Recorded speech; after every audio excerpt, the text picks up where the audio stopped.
bienvenida a la licenciada Grisela Iglesias, directora de Innovación y Nuevas Tecnologías de la Dirección General de Comunicación Social de la UNAM. Ella nos va a hablar de los desafíos del social media en las comunidades universitarias. Bienvenida, Grisela.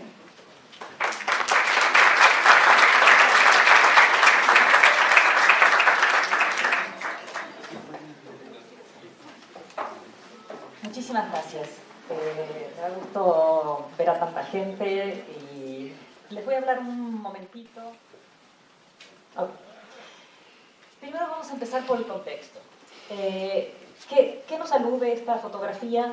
Pues nos alude a lo que era la comunicación anteriormente de que existieran las redes sociales.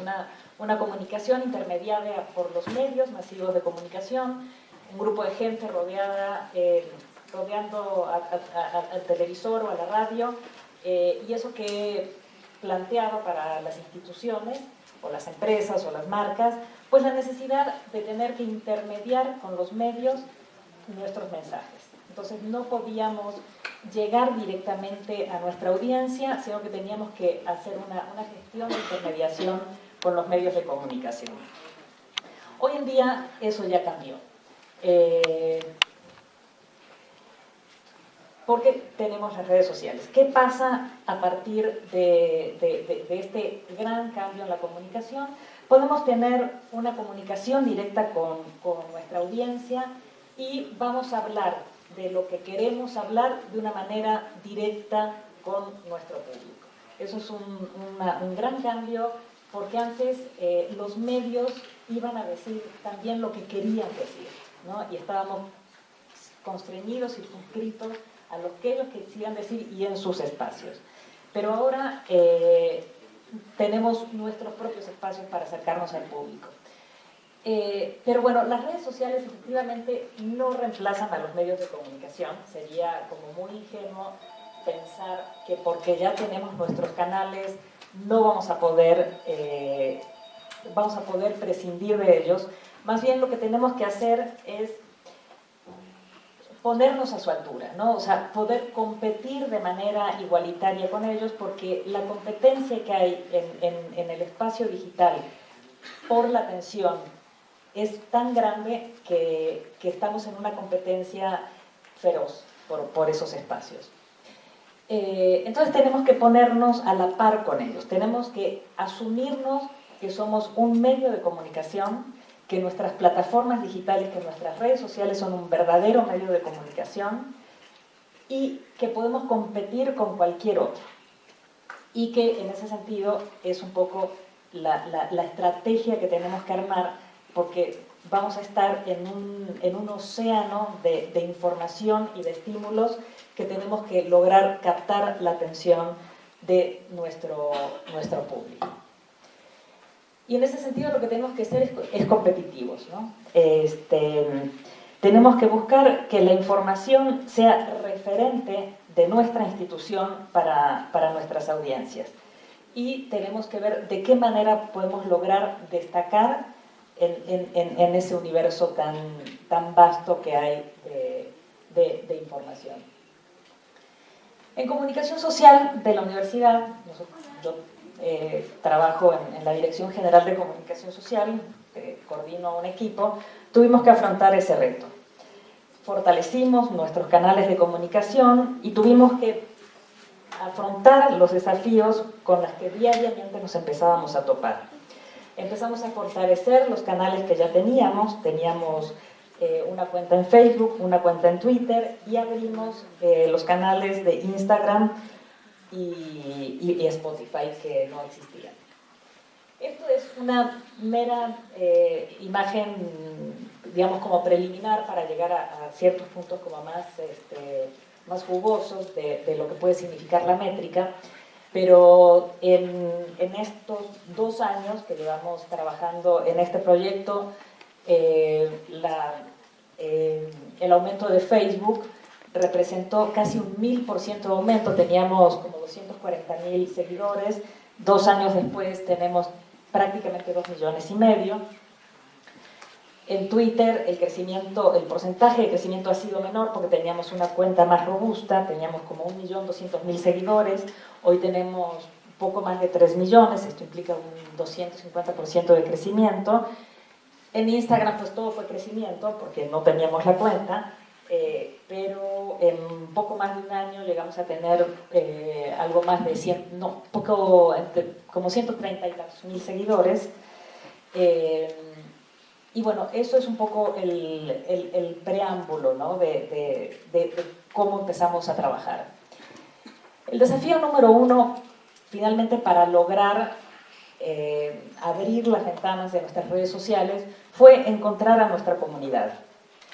No es bueno nunca dar nada por sentado, ¿no? O sea, nosotros es muy común que pensemos anticipadamente y con prejuicios quiénes son nuestros público objetivo, la gente que nos sigue o a quien nos queremos dirigir. Y realmente tenemos que hacer un trabajo muy importante para encontrar quiénes son nuestras comunidades, qué públicos participan en nuestras redes sociales. Y si conocemos quiénes son, sabremos de una manera más certera qué les tenemos que decir o de qué manera se lo tenemos que decir. ¿Cómo hacemos esto? Pues Facebook es una gran herramienta para saber quién es nuestro público interesado. Nos pueden dar información de todo tipo, demográfica, intereses, gustos, actividades, etc. Esta es una gran herramienta que nos sirve para permanentemente estar analizando nuestra comunidad.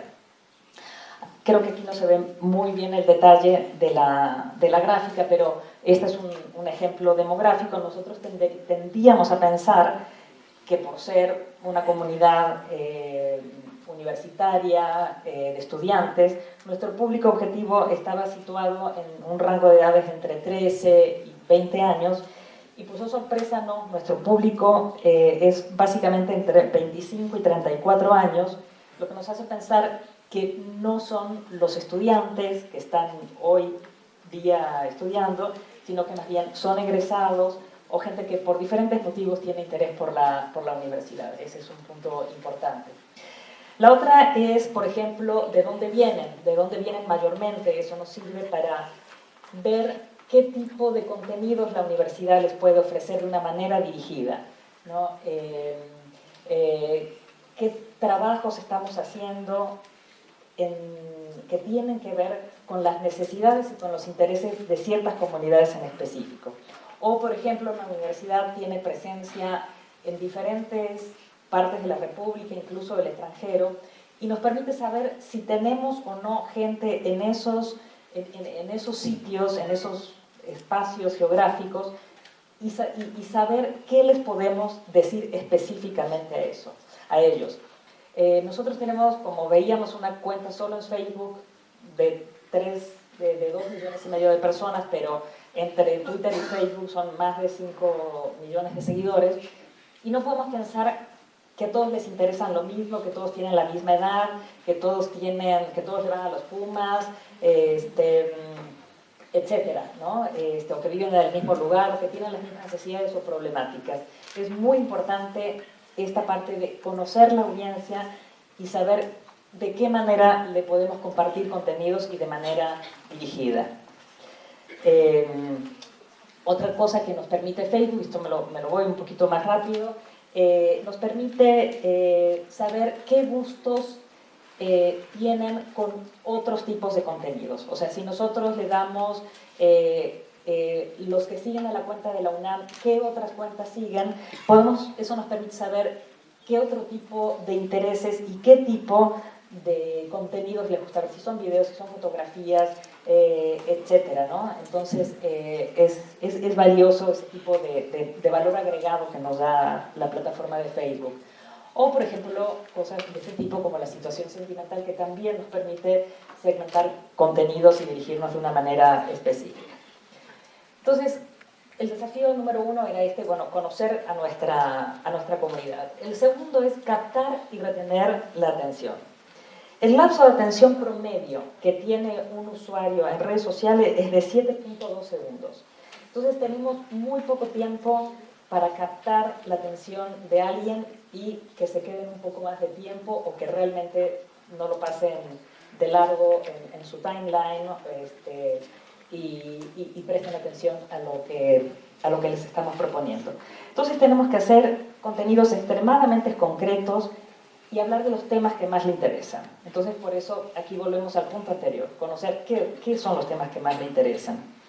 Entre más conocemos a nuestro público, más sabemos por dónde llegar. Esto es sumamente importante. Aquí tenemos una gráfica de retención de un video. X tenía que ver con, creo que es una efeméride, y esta incluso no es una mala gráfica de retención, pero al segundo 9, pues la gráfica de retención de atención ya empieza a bajar dramáticamente.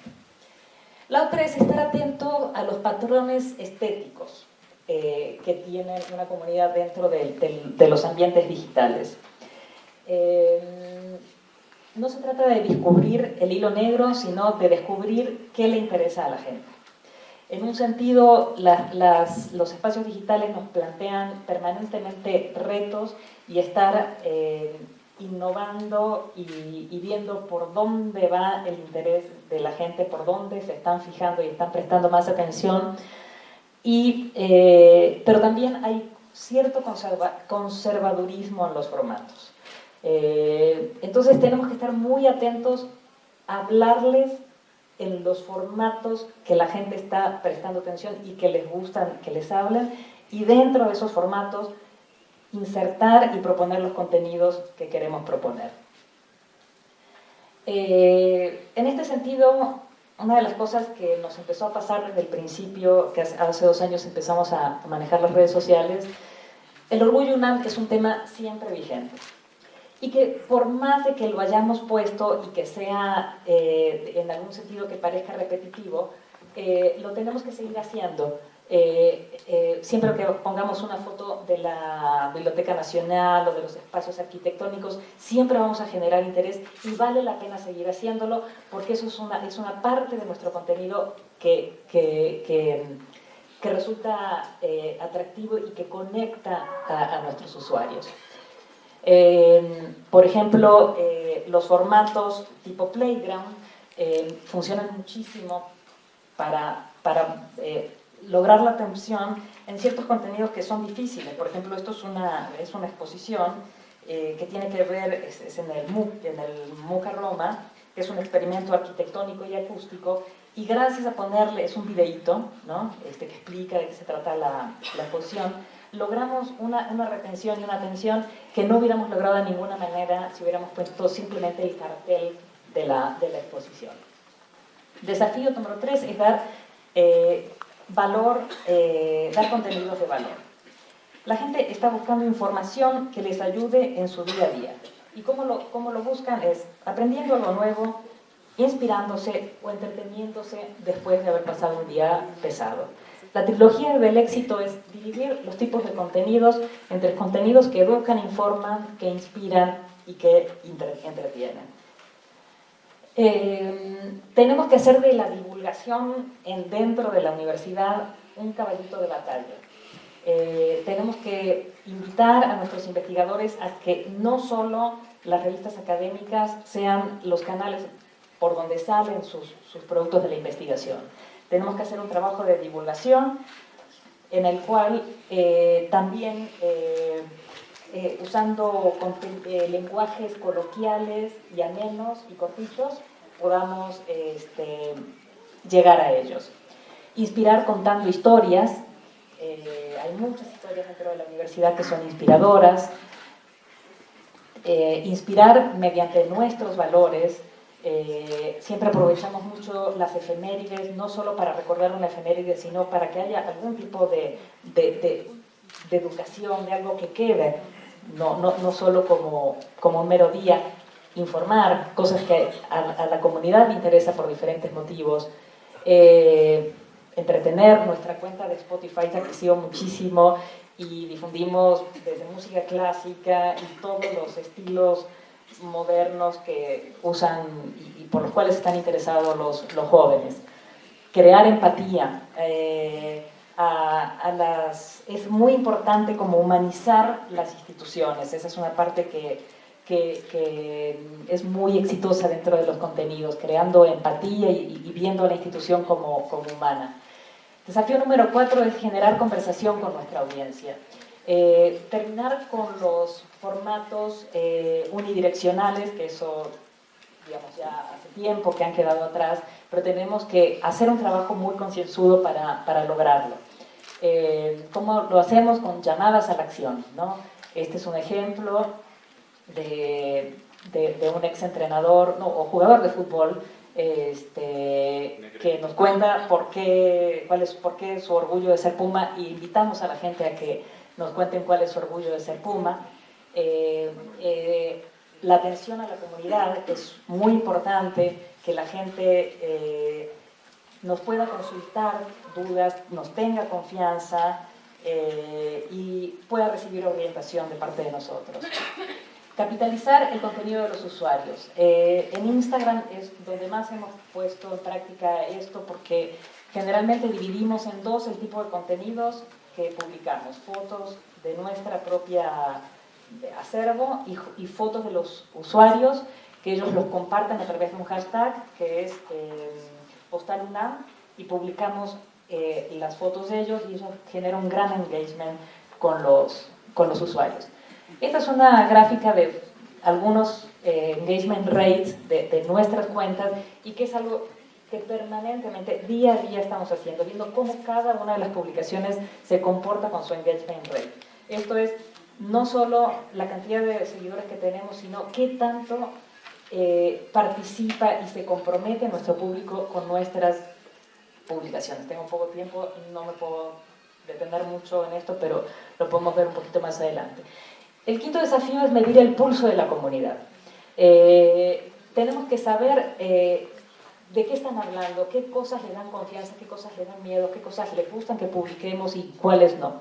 Esto nos da la posibilidad de saber cómo poder reaccionar ante una crisis. Si nosotros sabemos cuál es el pulso de nuestra comunidad, podremos reaccionar mejor ante una crisis, no agravarla, porque las crisis difícilmente se pueden prevenir. O sea, se pueden prevenir, pero una vez que ya estallaron es difícil, digamos, que no existan, digamos, neutralizarlas 100%, pero se pueden paliar muchísimo, y eso tiene mucho que ver con la escucha que nosotros hacemos día a día de nuestras plataformas digitales. Bueno, esta parte me la voy a tener que brincar, pero es el tipo de herramientas que usamos para diferentes partes de nuestro trabajo, que ahora me voy a detener en mi última lámina un poquitito, pero está en la presentación que ahora les voy a decir donde ya la subimos. Pero me brinco a las conclusiones. En nuestros equipos de trabajo, primero tenemos que tener un diagnóstico y análisis de los recursos digitales. Tenemos que saber qué tenemos. O sea, ¿tenemos o no redes sociales? Si las tenemos, ¿cuáles son? ¿Cuántos seguidores tenemos? ¿Qué engagement rate tenemos? ¿Cómo participa la gente? O sea, tenemos que saber dónde estamos parados antes de empezar. El segundo paso es hacer una planeación de los recursos humanos. Eso es una cosa muy común en la universidad, que no haya equipos, por lo menos importantes, para llevar las redes sociales. Entonces tenemos que saber qué tenemos. Tenemos uno, tenemos tres, tenemos uno más dos servicios social, uno o dos y un becario, etc. Pero tenemos que saber con quiénes contamos. Y podemos ser un equipo un poco más grande o podemos ser muy poquitos, pero con base en ese análisis tenemos que hacer un plan de trabajo. El tercer tema son los recursos materiales y presupuesto. ¿Contamos o no con presupuesto? ¿Qué recursos materiales tenemos? ¿Tenemos cámara fotográfica? ¿Tenemos algún celular para hacer registros de imágenes? ¿Tenemos computadoras? Etcétera. Y a partir de ahí hacer un plan de trabajo con lo que tenemos en recursos humanos y recursos materiales. La otra cosa muy importante es la profesionalización de los equipos de trabajo. Es muy común que en muchas dependencias, áreas, se asigne el manejo y la administración de las redes sociales simplemente a alguien que le gustan las redes sociales, que tiene redes sociales, pero lograr unas redes sociales exitosas, en el sentido en que lo deban ser, requiere de profesionalización y de profesionalización permanente. Y la última es el análisis constante del trabajo y de su impacto. Yo siempre digo que el éxito de las redes sociales está no en el conocimiento de las plataformas, de las redes sociales, sino está en el conocimiento y en la administración de un Excel. O sea, tenemos que tener permanentemente un análisis de cómo se están comportando las redes sociales, qué está pasando dentro de ellas. O sea, y esto es día a día, es como tomarle la temperatura a una persona que está internada en un hospital y que todos los días hay que tomarle la temperatura y la presión, porque son muy, muy sensibles y hay que estar permanentemente viendo qué está pasando. Si no, no hay manera de tener un proyecto exitoso dentro de aquí. Estoy viendo a mí. Pero aquí más o menos teníamos y lo podemos seguir en la parte de conversación. Me paso para allá.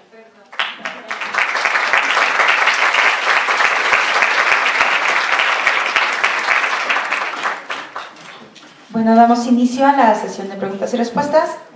Del lado derecho, Caro, y después Estrella.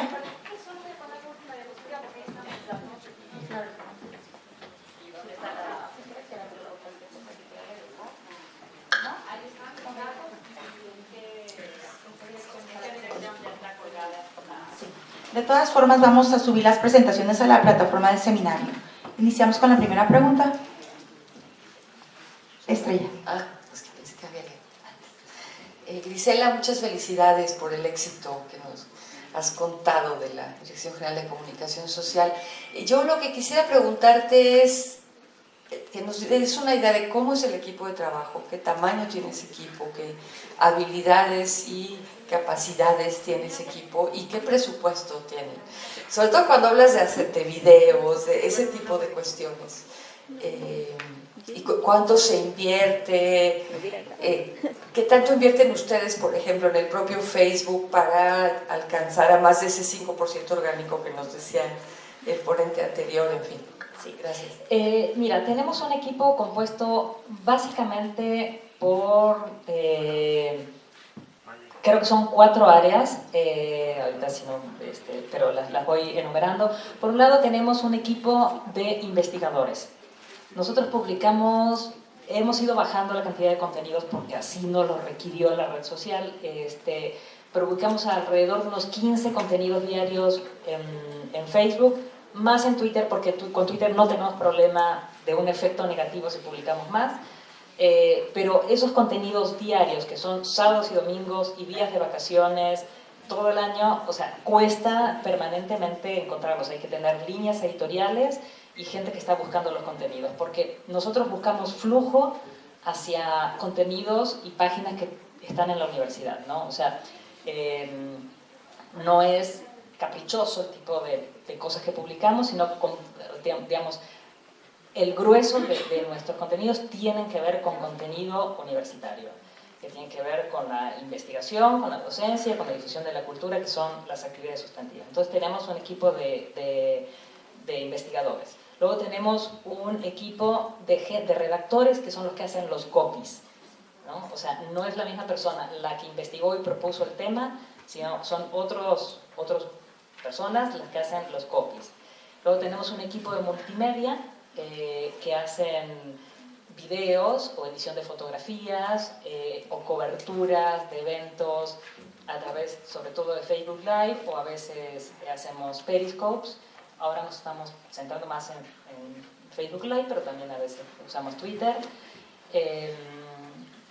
Luego tenemos un corrector. Es importantísimo, eso no lo mencioné, pero es importantísimo que la universidad no publique contenidos con errores de diferente índole, no solo ortotipográficos, que eso serían como muy graves, pero siempre hay que constatar que la información es fidedigna, que los nombres están bien escritos, que efectivamente es un investigador de la UNAM, que efectivamente el evento tiene lugar en ese día y donde dicen que es, o sea, no lo van a creer, pero encontramos en casi todos los contenidos siempre errores que tenemos que estar digamos, corroborando con las dependencias mucha información. Entonces hay un área de corrección que revisa permanentemente los contenidos. Entonces básicamente esas son las áreas: investigación, redacción, multimedia y corrección. ¿Estoy bien, Jean-Luc? Redacción son los copistas. Sí. ¿Perdón? Multimedia, sí, ya lo voy a comentar. Bueno, no lo quiero engañar con el presupuesto. O sea, nosotros solo invertimos en Facebook. En Twitter nunca hemos encontrado un canal con esa red social que nos convenciera que invertir en Twitter era conveniente.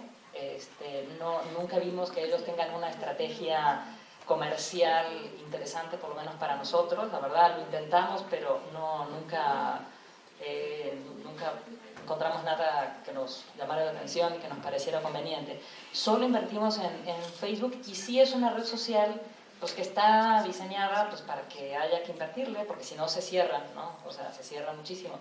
Y la verdad que eso depende, o sea, uno le puede poner 50, o sea, nosotros a una publicación, o sea, es lo que les decía, nosotros tenemos un público muy grande en Facebook y mucha gente nos sigue porque le gustan los Pumas, ¿no? Y otros quieren saber de cine, y otros les gusta la danza, y otros les gustan los eventos que hay en el MUAC. Entonces no podemos abrir las mismas llaves para todo el mundo.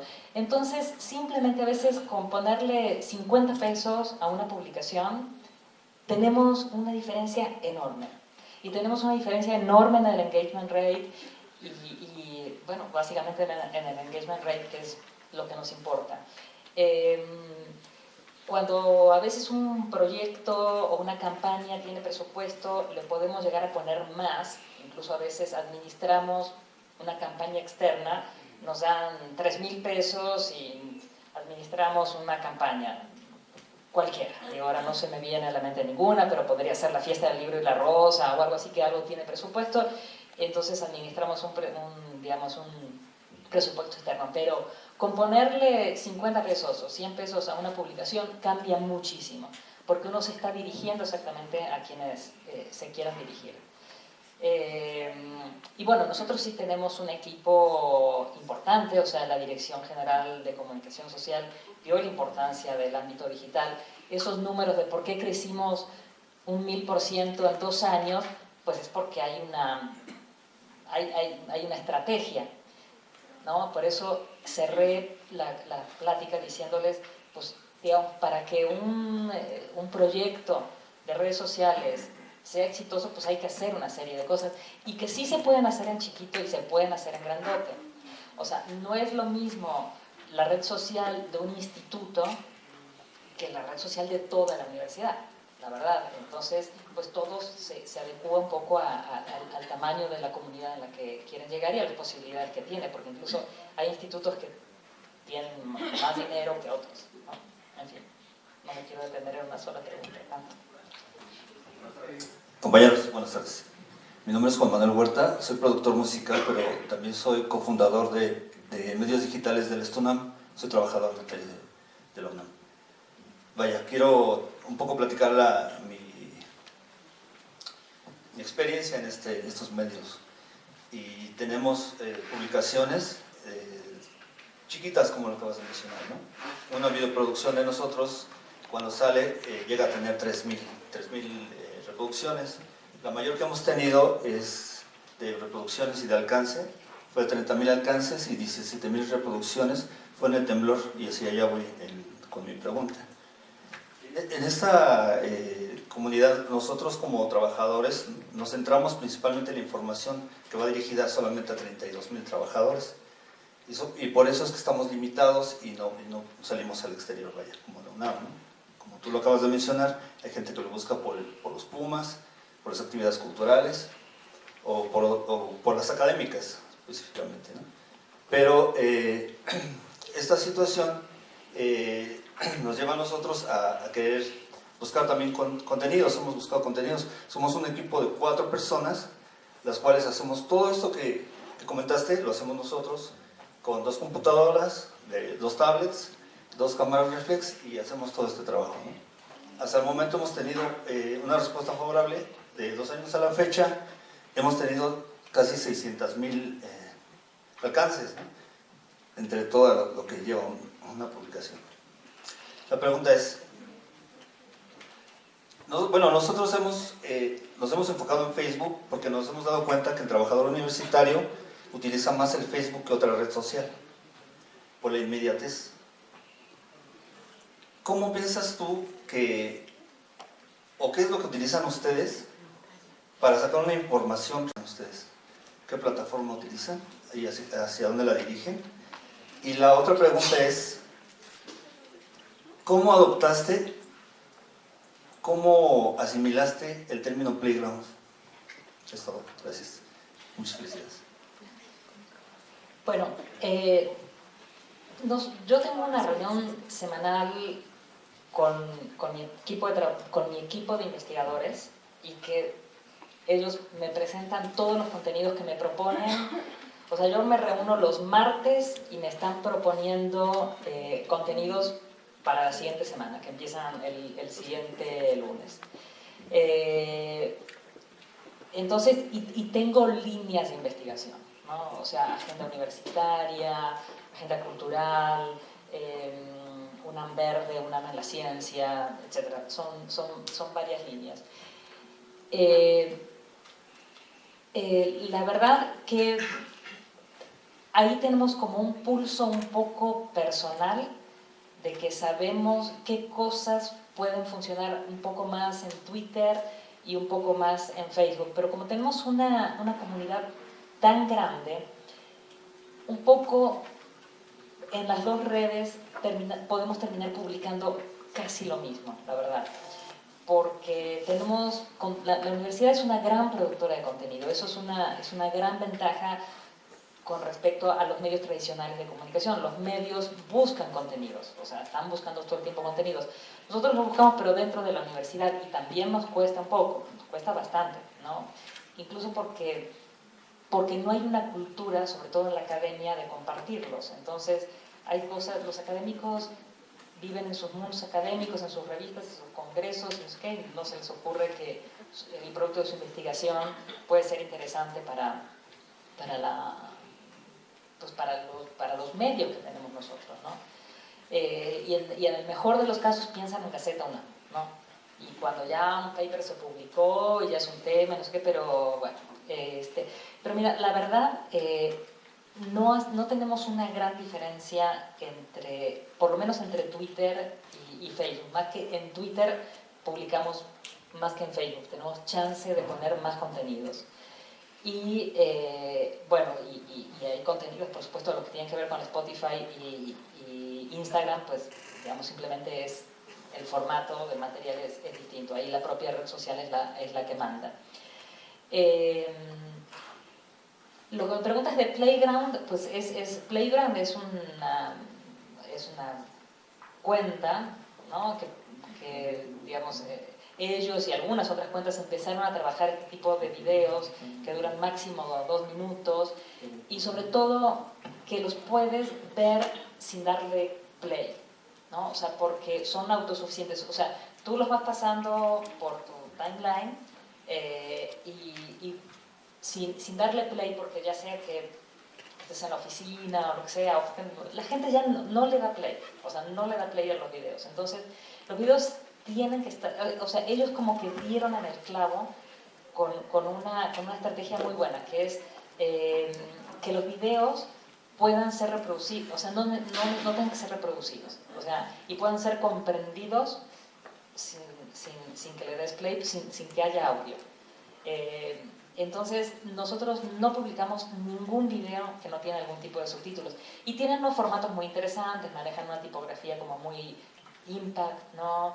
Con colores, destacan dentro de una frase destacan algunas letras, y es un contenido exitoso. Entonces, es un poco lo que yo decía cuando hablaba de las tendencias, de lo que es moda, pues que no hay que inventar el hilo negro cuando hay ya algo que ya funciona, sino hay que adaptar el formato a los contenidos que nosotros queremos. Entonces, si Playground va a hablar de perritos o de cosas, o sea, que no tienen que ver con el tipo de contenidos que nosotros hacemos o tenemos, pero vamos a hablar de una investigación que va a servir para la cura de la diabetes o para prevenir la obesidad o el suicidio juvenil, etc. Vamos a usar el formato para hablar de los temas que son nuestros. Y porque es fácil, porque si no es una cantidad muy grande para verlo uno por uno. O sea, uno por uno el equipo tiene la obligación de verlo y de seguirlo. O sea, el investigador tiene que saber cómo le fue a su contenido. El que hizo la gráfica de ese contenido tiene que ver cómo le fue, y el que hizo el copy, etc.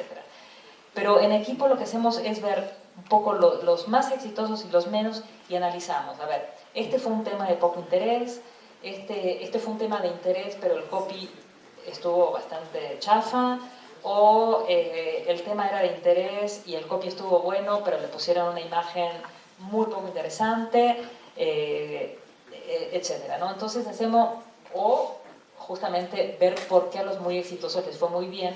Entonces ahí nosotros vamos como desarrollando un instinto, una habilidad de ver qué es tendencia y qué no dentro de nuestras redes sociales. Entonces, cada uno de las personas del equipo se tiene que convertir en un experto para proponer un contenido que le va bien, para ver un copy que es divertido, que es interesante, y una imagen que es también llamativa, ¿no?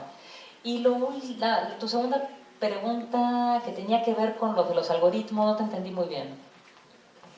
Sí, bueno, ahora hay plataformas que a través de un software que es por algoritmos hacen una selección de los títulos o de los temas que pudieran tener mayor éxito, ¿no? Es a través de inteligencia artificial. Entonces lo que se hace es que se mete una serie de palabras en el software, ¿no? en la pantalla, y a través de estos algoritmos te dicen, bueno, el tema de redes que pudiera funcionar en este momento, y te arroja como una especie de hashtag y de posibles títulos para las notas. Eso lo tienen periódicos como el Washington Post, el New Yorker, y lo hacen pues justamente para tener mayor audiencia. Y la pregunta era si la universidad, o al menos ustedes, han incursionado en algún tipo de tecnología de este tipo para desarrollar la información y llegar a más audiencia. No, la verdad no hemos incursionado en eso. O sea, hay muchas herramientas, no sé particularmente, digamos, cuál sea la que tú me comentas, probablemente sea o un desarrollo propio o usen, digamos, una que exista en el mercado, pero hay muchas herramientas de análisis muy interesantes que las hemos analizado en algún momento para ciertos objetivos, y para nosotros son inaccesibles, la verdad. O sea, ciertas herramientas tienen un costo muy alto, muy alto, son miles de dólares mensuales, que digamos, algunas más, otras menos. No sé en particular esta, pero no la conozco como una herramienta, por lo menos, de bajo costo o libre. No sé si alguien aquí en la audiencia conozca esto y nos pueda dar información. Bueno, yo creo que las preguntas que quedaron como pendientes, vuelvo a comentarles que si las pueden compartir en nuestra plataforma, y nosotros se las vamos a hacer llegar a Grisela para que ella nos dé respuesta. Pedimos la presencia de Mari Carmen para que le demos el reconocimiento a Grisela, y muchísimas gracias.